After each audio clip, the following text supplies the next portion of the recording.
step beyond in a lot of cases. And I want my readers to be more familiar with that, the cutting edge of reality.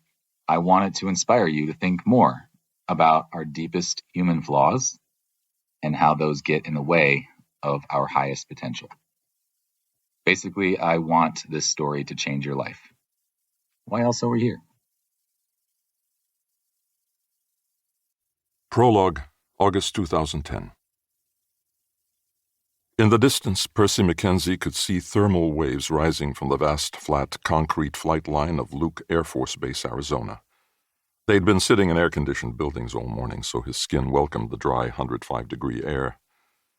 The last time I was here, he thought, this airfield was on fire.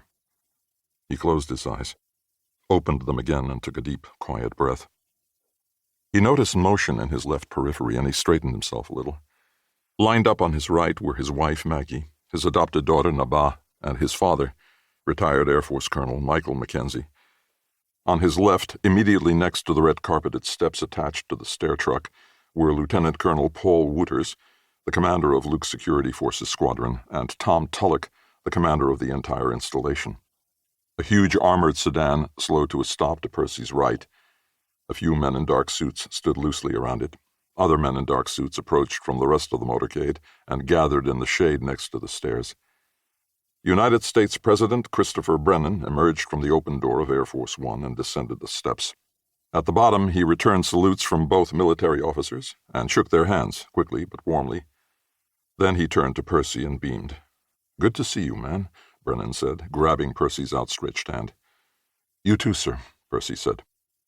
Brennan let go and locked eyes with Maggie. "And you as well, Mrs. Mackenzie." He held out an upturned hand in a gentlemanly fashion. "Oh, no, sir," Maggie said. She outstretched her arms, leaned in, and forcefully embraced Brennan, who laughed and squeezed her back. "It's my policy," she said into his ear. "Anybody involved with my daughter's rescue gets a hug." Maggie released the president and, still holding his shoulders, showed him her most thankful smile. He beamed back, then took another step and turned to Nabaa. "And it's a sincere pleasure to finally see you again, young lady." Nabaa glanced at Maggie, then held out her hand. Brennan shook it and let go, still smiling. "Not quite the hugger your mom is, huh?" "Percy has a rule," Nabaa said. She clasped her hands behind her waist. "He and Grandpa Mike are the only guys I hug until I am 16. "Pretty good policy," Brennan said, glancing over at Percy.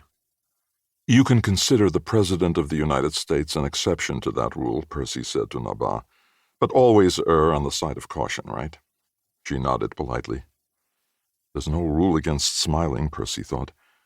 But he knew she was still uncertain about all of this, despite all his pleas and explanations. She had no interest in coming back here.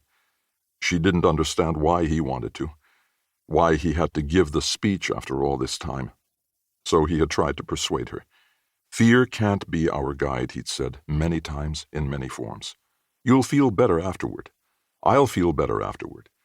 We'll close a book that needs to be closed." She told him he was being prideful, that fear was smart sometimes.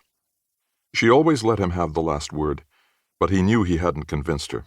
He'd barely convinced himself.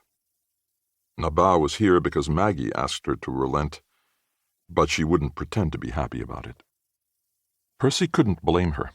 It was a lot for him to ask of her, coming back here just a few months after the attack. And Maggie, too. This better go well. Brennan turned to the elder Mackenzie. "Colonel Mackenzie, I'm so glad we finally get to meet. Heard a lot about you." "Is that right?" Michael said, shaking the president's hand. "Yeah, it sure is," Brennan said. "When I heard this boy of yours was basically raised by a single dad, I had to learn a little about the hero behind the hero. Well done, Mike." "Oh, I just tried to survive the teenage years mostly," he said.